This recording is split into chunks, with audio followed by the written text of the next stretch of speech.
ప్రాథమిక హక్కుల్లో భాగమైనటువంటి విద్యా సదుపాయాల కల్పనలో కేంద్ర రాష్ట్ర ప్రభుత్వాలు ఎంచి నిరుపేద కుటుంబాలకు అండగా నిలిచి విద్యా కేంద్రాల పట్ల దృష్టి సేకరించాల్సిన ఆవశ్యకత ఉంది. ఇక ప్రాథమిక హక్కుల్లో భాగమైనటువంటి విద్య దృష్టిలో ఉంచుకుని ఆనాటి యూపీఏ ప్రభుత్వం మన్మోహన్ సింగ్ ప్రధానమంత్రిగా విద్యా హక్కు చట్టాన్ని ప్రవేశపెట్టడం మనకు తెలియనిది కాదు.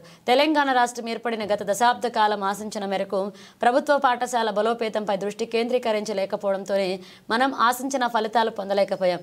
రాష్ట్రంలో నూతనంగా ఏర్పడిన కాంగ్రెస్ ప్రభుత్వం గతంలో నిర్లక్ష్యం చేసినటువంటి ఈ ప్రభుత్వ పాఠశాలలను విద్యా వ్యవస్థను మెరుగుపరిచే విధంగా పాఠశాలల్లో మౌలిక సదుపాయాలకు కావాల్సినటువంటి తరగతి గదులు కానివ్వండి, వాష్రూమ్స్, విద్యుత్ సౌకర్యం, వీటిని అమ్మ ఆదర్శ పాఠశాల ద్వారా కొంత సమస్యను పరిష్కరింపచేసుకోవడం జరిగింది.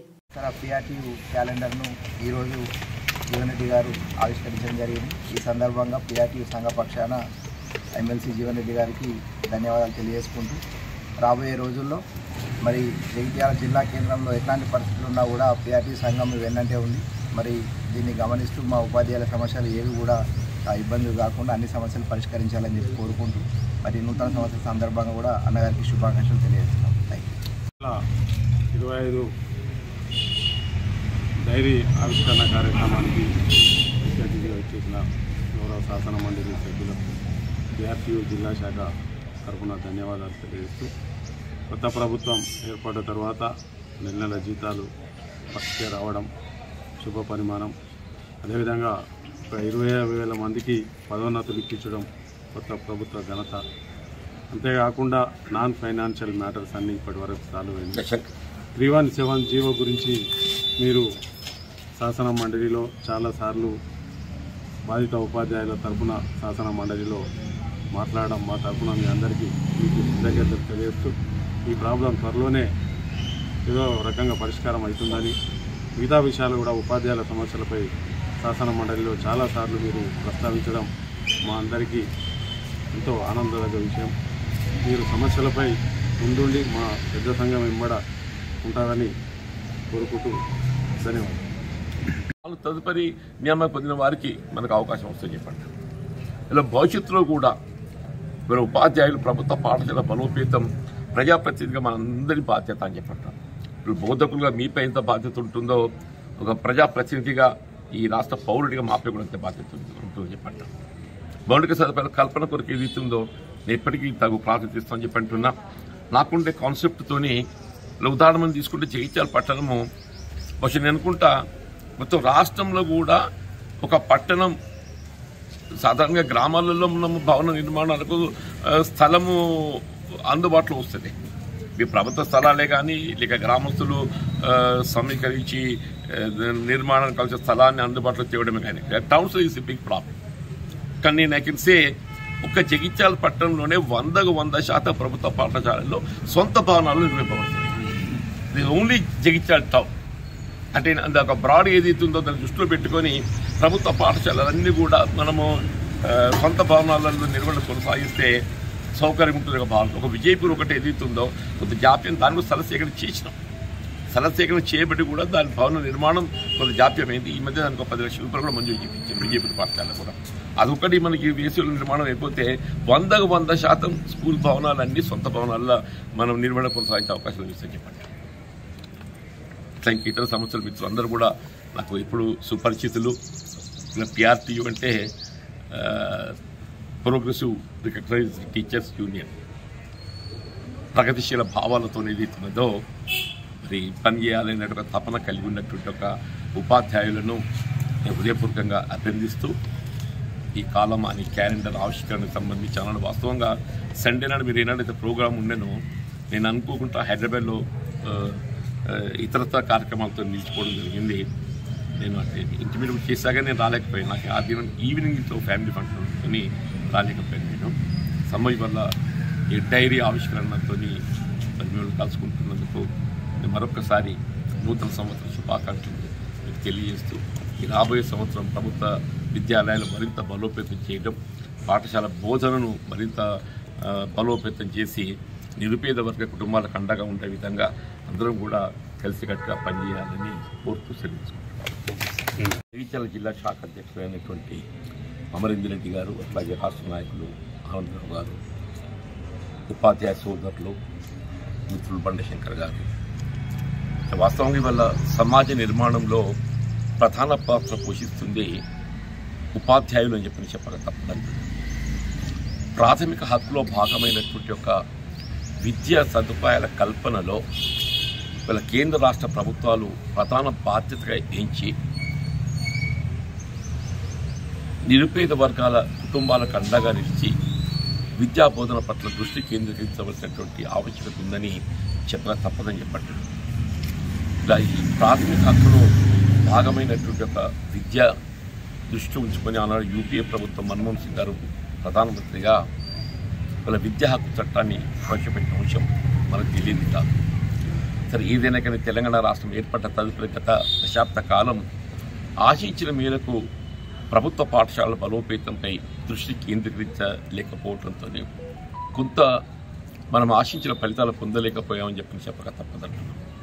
ఏదైనప్పటికీ రాష్ట్రంలో నూతనంగా ఏర్పడ్డ కాంగ్రెస్ ప్రభుత్వం గతంలో ఏదైతే కొంత నిర్లక్ష్యం చేసినటువంటి ఈ ప్రభుత్వ పాఠశాలల విద్యా వ్యవస్థను మెరుగుపరిచే విధంగా పాఠశాలల మౌలిక సదుపాయాల కల్పన కావాల్సినటువంటి ఒక తరగతి గదుల కానివ్వండి, వాష్రూమ్సే కానివ్వండి, విద్యుత్ సౌకర్యమే కానివ్వండి, ఇవన్నిటికీ అమ్మ ఆదర్శ పాఠశాలలతోని కొంత మేరకు మరి సమస్యను పరిష్కరింపజేసుకోవడం జరిగింది.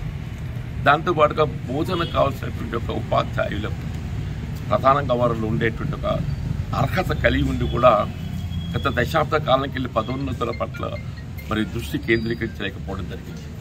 ఈ పదోన్నతుల ప్రక్రియను ఇవాళ వారి అర్హతకు అనుగుణంగా కల్పించడంతో పాటుగా ఉపాధ్యాయ నియామకాలు కూడా 11,000 మంది ఉపాధ్యాయ నియామకాలు చేయడం జరిగింది. కేవలం ఈ సంవత్సరం చేసిన నియామకాలే కాకుండా భవిష్యత్తులో కూడా ప్రతి సంవత్సరం ఎట్లెట్లా మనకు ఖాళీలు ఏర్పడితే ఆ ఖాళీలను భర్తీ చేసుకోవడానికి డిఎస్సి ప్రక్రియ ప్రతి సంవత్సరం నిరూపించబడే విధంగా ఇప్పుడు టెట్ కూడా మనం గమనిస్తున్నాం. టీచర్స్ ఎలిజిబిలిటీ టెస్ట్ వాస్తవంగా సంవత్సరానికి 2 పర్యాలు టీచర్స్ ఎలిజిబిలిటీ టెస్ట్ నిర్వహించబడాలి. గతంలో ఏది ఇస్తుందో దాని పట్ల కూడా అంత నిర్లక్ష్యం జరిగింది. టెట్ నిర్వహణ బహుశా ఈ రోజుకెళ్ళి జరుగుతుందని చెప్పి అనుకుంటా. ఈ సర్వీస్ ప్రక్రియలకు సంబంధించి ఇప్పుడు పిఆర్సీ ఏది ఇస్తుందో బహుశా నేను అనుకుంటా త్వరలోనే పిఆర్సీ నివేదిక రావటము, ఆ నివేదికకు అనుగుణంగా ప్రభుత్వం ఏది ఇస్తుందో ఇలా ఉద్యోగస్తులు ఉపాధులకు కావాల్సినటువంటి ఒక జీతభత్యాల సవరణకి కూడా చేయడం జరుగుతుందని చెప్పి అనుకుంటున్నాను. నేను డిఏలు కూడా మన రాష్ట్ర ప్రభుత్వం బహుశా 2 ఇచ్చింది అనుకుంటా, ఒకటి ఇచ్చింది. బహుశా I think they will take ఈ మంత్రులు తీసుకుని అది మరికొంత వెసులుబాటు కల్పించే ప్రయత్నం చేయడం జరుగుతున్నది. అట్లా ఇప్పుడు మీరు పేర్కొంటే ఈ 317 జీవో వాస్తవంగా అది కేవలం స్పౌస్ కేసెస్కే పరిమితం కాకుండా ఈ జోనల్ సిస్టంలో మనం అనేక ఇబ్బందులు ఎదుర్కొంటున్నాం. ఇప్పుడు ఒక ఉమ్మడి కరీంనగర్ జిల్లా 4 జోన్లు చేయడం జరిగింది. అటు బాసరే కానీ, ఇక్కడ సిరిసిల్ల రాజన్న కానీ, కాళేశ్వరం కానీ, కొత్తమీర భద్రాద్రి కానీ ఇట్లా కావడంతో ఉమ్మడి కరీంనగర్ జిల్లాలో ఈ నూతన జిల్లాల ఏర్పాటు కన్నా ముందు ఏదైతే బోధన చేయడం జరిగిందో, నియామకం పొందడం జరిగిందో, భవిష్యత్తులో నియామకం పొందే అవకాశం ఏర్పడుతుందో అందులో అనేక సమస్యలు ఉత్పన్నమవుతున్నాయి. సో సీనియర్స్ అందరూ సౌకర్యాలను దృష్టిలో పెట్టుకుని ఉమ్మడి కరీంనగర్ జిల్లా వైపు మొగ్గు చూపుతారు. This everywhere, not only Karimnagar, ఎక్కడైనా ఉమ్మడి జిల్లా కేంద్రంలో ఉండేటువంటి సౌకర్యాలను దృష్టి పెట్టుకొని అందరూ కూడా ఆ ఉమ్మడి జిల్లా కేంద్రానికి ఆప్షన్ ఇచ్చుకునే అవకాశం వస్తుంది. జూనియర్స్ అందరూ ఏదైతుందో నూతనంగా ఏర్పడే జిల్లాలకు వస్తాయి. ఇప్పుడు జగిత్యాల కానీ, పెద్దపల్లి కానీ, సిరిసిల్ల కానీ ఇవన్నీ ఏదైతుందో జూనియర్స్ అందరూ ఇక్కడికి వస్తారు. దీంతో ఏమవుతుంది, రిటైర్మెంట్ రేపు ఏదైతుందో ఉమ్మడి కరీంనగర్ జిల్లా కేంద్రంగా ఆప్షన్ పొందిన వాళ్ళు తొందర రిటైర్ అయిపోతారు. అక్కడ ఉద్యోగాల క్రియేషన్ అనేది మనకు ఎక్కువగా లభిస్తుంది, ఇమీడియట్గా వస్తుంది. ఇక్కడికి వచ్చేవరకు ఏదైతుందో ఇక్కడ జూనియర్స్ వస్తారు కాబట్టి వీళ్ళు పదవి విరమణ పొందడానికి జాప్యమైంది. దాంతో నిరుద్యోగ యువతకు ఉద్యోగాల కల్పన పట్ల కొంత జాప్యమయ్యే అవకాశం ఉన్నది. అంటే వాస్తవంగా ఇది గతంలో కూడా గత ప్రభుత్వంలో కూడా సూచన చేయడం జరిగింది. అంటే మొన్న కూడా నేను శాసన మండలి వీధి కూడా సూచించాను. నేను కేవలం మీరు స్పౌస్ కేసులుగా పరిమితం కాకుండా దీనికి శాశ్వత పరిష్కారం చూపెడితే బాగుంటుంది. ఇప్పుడు presidential order can be modified, it's not big thing. ఒకసారి రాష్ట్ర ప్రభుత్వం నిర్ణయం తీసుకొని కేంద్ర ప్రభుత్వం నివేదిస్తే కేంద్ర ప్రభుత్వం ఏదైతే ఉందో ప్రెసిడెన్షియల్ ఆర్డర్ను తగు విధంగా మనం మార్పు చేసుకునే అవకాశం ఉంటుంది. ఇప్పుడు స్టేక్ హోల్డర్స్తో ఏదైతే ఉందో సమావేశం ఏర్పాటు చేయాలి. ఉద్యోగ సంఘాలే కానీ, ఉపాధ్యాయ సంఘాలే కానీ, నిరుద్యోగ యువతే కానీ, విద్యార్థులు మొత్తం సమావేశం ఏర్పాటు చేస్తే భవిష్యత్తులో ఏ విధంగా ఉంటే బాగుంటుందని ఒక సలహా సూచనతో ముందు పోయేటువంటి ఒక అవకాశం ఉంటుందని చెప్పండి. ఈ పాత ఉమ్మడి 10 జిల్లాలు తీసుకుంటే 10 జోన్స్ అయితే అట్లా ఇటు మల్టీ జోన్ తీసుకుంటే బాగుంటుంది. కేక 6-4 తీసుకుంటే అయిపోతుంది. అట్లా ఇంకో ప్రధాన సమస్య ఈ contribution pension scheme, old pension scheme కూడా ఇది 2 ఉన్నాయి. వాస్తవంగా కేంద్ర ప్రభుత్వం నిర్ణయం తీసుకుని రాష్ట్ర ప్రభుత్వం స్వీకరించింది. రాష్ట్రాలు కూడా ఏదైతుందో కేంద్రం నిర్ణయాన్ని సాకు చేసుకొని మరి సిపిఎస్ వైపు మొగ్గు చూపడంతో నూతనంగా నియామకం పొందేటువంటి ఉద్యోగస్తులు, ఉపాధ్యాయులే కానీ, ప్రభుత్వ ఉద్యోగస్తులు ఎవరే కానీ కొంత అసంతృప్తి నెలకొంటుందని చెప్పారు తప్పదు.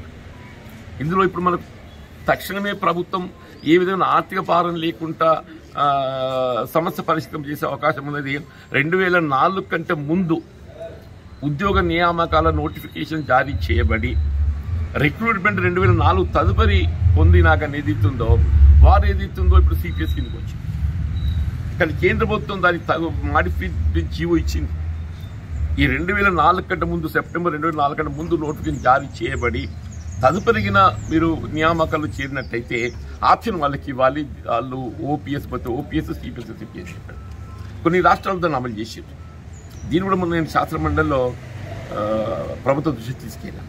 ఫైనాన్స్ సెక్రటరీ రామకృష్ణరావు కూడా ఏదైతే ఉందో ఈ 2004 కంటే ముందు నోటిఫికేషన్ జారీ చేయబడి తదుపరి నియామకం పొందిన వారికి ఓపీఎస్ కల్పింప చేయడంలో పెద్ద సమస్య ఏమి ఉండదు. That can be implemented.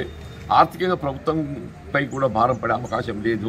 ప్రభుత్వానికి ఒక విధంగా ఆర్థిక వెసులుబాటు కూడా లభిస్తుందని చెప్పి పేర్కొన్నారు.